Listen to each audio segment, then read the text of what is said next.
sa pagsulat ng kanta.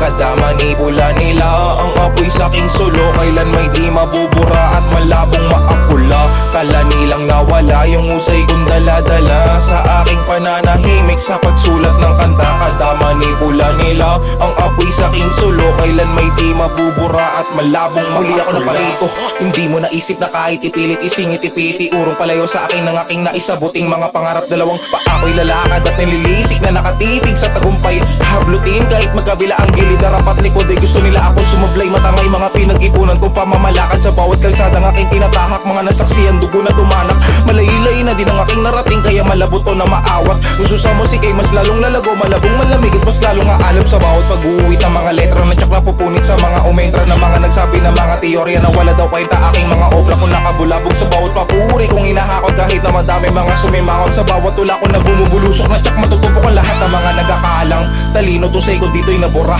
pues sa aking muling pagbabalik ang aking bagong imahe. Ang sa inyo ang mananalanta na mas lalong tumindi pa, na parang sinaniban si Eugene Rizzi na muling nagbalik pagkatapos niya magpahinga. Nilang nawala yung usay kong dala-dala sa aking pananahimik sa pagsulat ng kanta.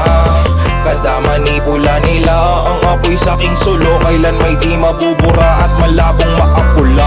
Kala nilang nawala yung usay kong dala-dala sa aking pananahimik sa pagsulat ng kanta. Kada manipula nila ang apoy sa aking sulo, kailan may di mabubura at malabong makalawang berso. Mga dahilan kung bakit matagal na wala ako, na busy masyado sa aking mga pag-aaral kasabay ng pagtatrabaho, kaya di na rin madalas makapaglabas ng mga tula ko na bago. Kasi mas may kailangang unahing gawin to pa rin lahat ang pinangako sa aking papa. Bago pa man ang lahat ay naging uli na ako ay magiging mahusay na manunulat at merong diplomang dala, kasabay ng aking ikalabing-dalawang pagtatapos sa taon na itong pinasukan kong paaralan. Kasabay din ito ang aking pagluluksa ko sa aking ama na kahit kailan ay hindi ko na mahagan, pero kahit gano'ng kabigat binitbit dinala ko mga pinasan para matumbasan, ligitan, tindihan, tapatan, palagan, lahat ang nag-abang na ako'y bumagsak.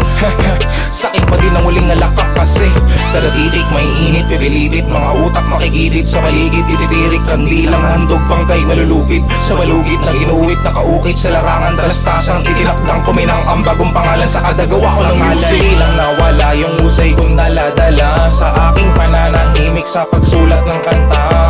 Kada manipula nila ang apoy sa aking sulo, kailan may di mabubura at malabong maapula.